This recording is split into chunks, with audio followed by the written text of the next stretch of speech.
Assalamualaikum warahmatullahi wabarakatuh. Alhamdulillah, pada kesempatan ini kita bisa belajar bersama, mengkaji bersama pada mata kuliah Ulumul Hadis dan Hadis Dakwah. Di hadapan kita ini sudah ada makalah dari kelompok 5 KPI 3. Hal pertama yang kita lihat pada sebuah makalah adalah daftar pustaka atau referensi. Pada daftar pustaka, makalah ini ada beberapa hal yang perlu menjadi catatan.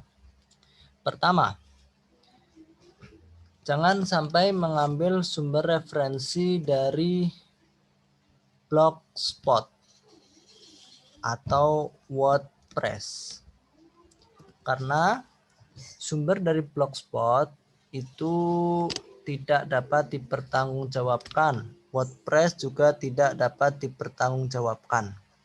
Jadi hindari dua referensi ini. Begitu juga dengan cara pengambilan footnote Google Scholar. Ini juga menjadi catatan. Ini tidak sesuai dengan kaidah penulisan daftar pustaka.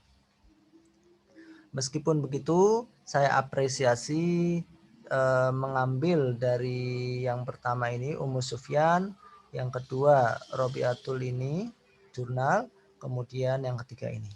Meskipun ya memang ada kekurangan dalam penulisan karena tidak menggunakan aplikasi Zotero atau Mendeley. Dalam penulisan daftar pustaka itu baris kedua menjorok ke tengah hanging, kemudian menjorok ke tengah seperti ini. Dan ditulis huruf terakhir terlebih dahulu. Misalkan ini Robiatul Aslamiyah, maka Aslamiyah, Robiatul. Baru judul, ditulis miring, dan kemudian tidak ada kurung buka. Kurung tutup juga tidak ada. Nah, ini saya anggap 3 ini bagus, hanya saja ada 4 referensi yang ini perlu direvisi pada revisi selanjutnya atau diganti sumber referensinya pada revisi nanti. Tapi saya masih apresiasi makalah ini, masih bagus. Saya temukan di makalah kelas samping yaitu KPI 2 itu lebih parah lagi. Jadi ini makalah KPI 2, dia sama persis mengambil dari satu jurnal. Mulai dari definisi ini sama persis, kemudian paragraf selanjutnya sama persis, ini juga sama persis, hanya merubah 1-2 kata saja. Hingga akhir makalah itu sama persis dengan satu jurnal ini. Nah, ini tidak layak ya kalau makalah yang KPI 2. Tidak layak sekali ya, meskipun di website plagiasi itu dianggap plagiasinya sedikit, tapi bagi orang yang sering membaca itu terlihat mana plagiasinya. Saya tadi cuma copy satu paragraf saja dari makalah kelompok 2 ini, kemudian saya paste di Google Chrome dan ketemu jurnalnya yang diambil dari situ, dan semuanya isinya sama. Ini tidak layak untuk karya ilmiah. Sedangkan untuk KP3 ini masih sedikit bagus lah daripada makalah jurnal KPI 2. Baik, untuk halaman depan ini saya anggap sudah. Kemudian kata pengantar ini juga ada satu koreksian yang selalu terulang. Penulisan hadis tidak seperti ini. HADIST tidak seperti itu. Kalian boleh menulis HADIS sesuai dengan KBBI atau HADITS, ini juga boleh, atau dengan transliterasi S titik atas atau TH. Yang penting tidak HADIST. Ini saya berulang kali mengingatkan jangan menulis seperti ini. Nah, baik, untuk halaman selanjutnya. Ini sudah cukup rapi, hanya saja fontnya Harusnya font Times New Roman. Ini masih font Calibri. Nah, ini terlihat sekali Calibri. Tapi saya sangat apresiasi penulisan makalah ini, terutama pada daftar pustaka, daftar isi, dia sudah menggunakan daftar isi secara otomatis. Ini sangat bagus sekali. Jadi untuk kelompok setelahnya tolong tiru penulisan makalah pada kelompok 5 ini untuk daftar pustaka. Pada bab pendahuluan, rumusan masalah ini juga sudah tepat. 5 rumusan masalah, tujuan juga 5, sudah pas. Kemudian ini saya ingin menjelaskan sedikit saja yang berwarna abu-abu. Hadis maudhu berasal dari dua kata, hadis dan maudhu. Hadis itu secara terminologi semua yang dinisbatkan kepada Nabi Muhammad SAW, baik itu ucapan, baik itu perbuatan, baik itu persetujuan, baik itu sifat khuluqiyah wa khilqiyah Rasulullah SAW. Sedangkan maudhu itu palsu. Jadi maudhu itu artinya palsu atau iskot atau tarkun. Iskot itu dijatuhkan atau tarkun ditinggalkan. Jadi kalau hadis palsu itu adalah hadis yang ditinggalkan karena itu bukan berasal dari Rasulullah SAW. Menurut Ajaj Al-Khatib, apabila sesuatu yang disebut kepada Rasulullah SAW dengan cara mengada-ada dan dusta, itu disebut dengan hadis palsu. Selanjutnya, awal mula pemalsuan hadis. Disebutkan di sini awal pula pemalsuan hadis yaitu pada pertikaian politik. Kita lihat dari atas saja. Masuknya penganut agama lain ke dalam Islam secara massal merupakan bukti keberhasilan dakwah Islam. Secara tidak langsung hal tersebut menjadi faktor penyebab munculnya hadis palsu, hadis maudhu. Tidak dapat diingkari bahwa yang dengan masuknya mereka ke Islam ada yang benar-benar murni tertarik ajaran Nabi. Tetapi ada juga golongan mereka yang mengenal agama Islam karena terpaksa tunduk pada kekuasaan Islam. Golongan ini terdiri sendiri disebut dengan kaum munafik atau sindik. Nah, terjadinya pemalsuan hadis menurut makalah ini dimulai ketika meninggalnya Utsman bin Affan. Kemudian setelah itu digantikan oleh Ali bin Abi Thalib. Jadi di situ kaum muslimin terpecah. Ada kubu yang mendukung Ali, ada kubu yang mendukung Muawiyah, ada kubu yang disebut dengan Khawarij. Khawarij ini tidak mendukung Ali, tidak mendukung Muawiyah. Bahkan Khawarij ini mau membunuh Ali dan Muawiyah. Nah, karena konflik politik ini sehingga kelompok tersebut yang fanatiknya tinggi dan melampaui batas, dia akhirnya membuat hadis-hadis palsu. Tujuannya apa? Tujuannya untuk menguatkan kelompoknya masing-masing.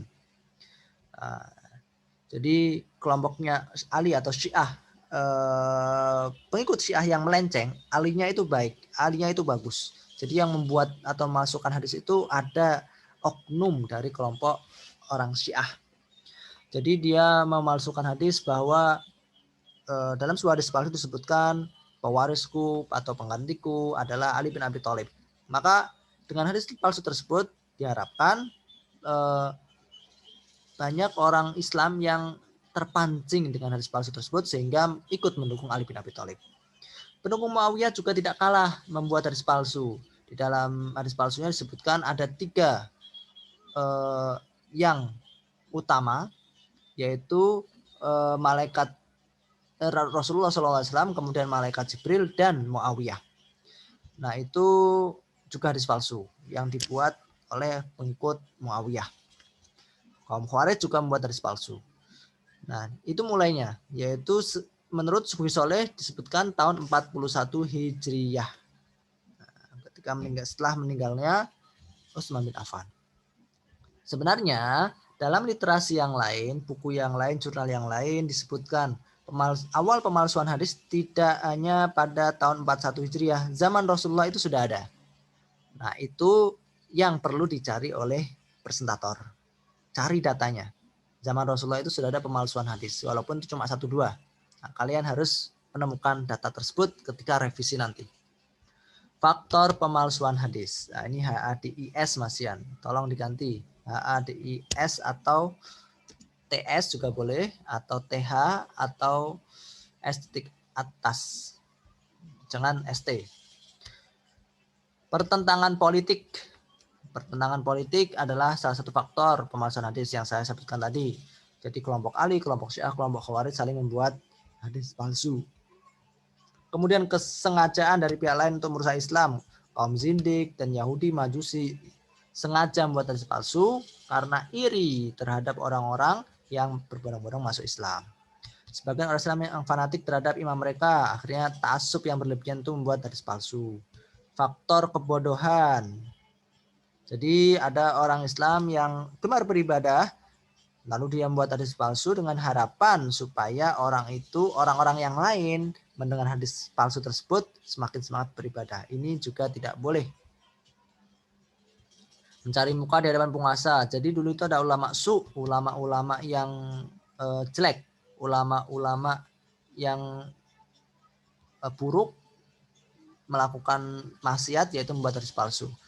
Dia membuat hadis palsu di hadapan para raja. Jadi para raja dulu itu suka atau senang sekali didengarkan sebuah hadis dari Rasulullah. Syair juga seperti itu. Jadi suka dengan penyair-penyair, suka dengan ahli hadis. Nah, ketika ahli hadis itu menyampaikan hadisnya di hadapan para raja, biasanya raja senang dengan hadis tersebut dan memberikan uang atau emas. Nah, ulama-ulama masuk ini sengaja membuat hadis-hadis palsu supaya disampaikan di depan raja dan mendapatkan emas itu. Mempertahankan madhab yang keliru, ini juga salah satu ciri atau indikasi dari hadis palsu atau faktor penyebab dari hadis palsu. Kriteria hadis maudhu atau hadis palsu dari segi perawi atau sanad atau rantai perawi hadis. Perawinya diketahui sebagai seorang pendusta. Jadi dalam ilmu hadis itu ada istilah kadzab, dajjal, itu artinya pendusta. Jadi kalau sudah ada itu berarti hadisnya palsu. Pengakuan dari pemalsu hadis. Abu Ismah Nuh bin Abi Maryam, ia telah memalsukan hadis dan dia mengakui bahwa telah memalsukan hadis tentang keutamaan Al-Quran. Dan pengakuan Abdul Karim bin Auja mengakui memalsukan hadis sebanyak 4.000 hadis. Terdapat indikasi semakna dengan pengakuan orang yang telah memalsukan. Kemudian dorongan pribadi perawi yang mencurigakan serta ta'assub terhadap golongan tertentu, fanatik terhadap golongan tertentu. Atau biasanya itu Syiah. Nah, seperti itu. Dari skimatan biasanya ciri-ciri atau indikasi ada hadis palsu itu kerusakan makna, kerancuan redaksi. Kemudian berkaitan dengan kerusakan terhadap makna tersebut, Ibnu Jauzi berkata, saya sungguh malu dengan adanya pemalsuan hadis. Bertentangan dengan hukum-hukum akal, bertentangan dengan Al-Quran. Jadi ada satu contoh hadis palsu yang bertentangan dengan Al-Quran dan Sunnah, yaitu anak zina itu tidak masuk surga 7 turunan. Nah, itu hadis palsu. Bertentangan dengan kullu mauludin yuladu alal fitrah. Setiap bayi yang lahir dilahirkan secara suci. Baik, upaya melawan hadis maudhu atau hadis palsu. Mengisnadkan hadis atau mencatat perawi-perawi hadis. Jadi tujuan dari sanad atau pencatatan perawi hadis untuk menunjukkan bahwa hadis tersebut apakah asli dari Rasulullah atau hadis palsu.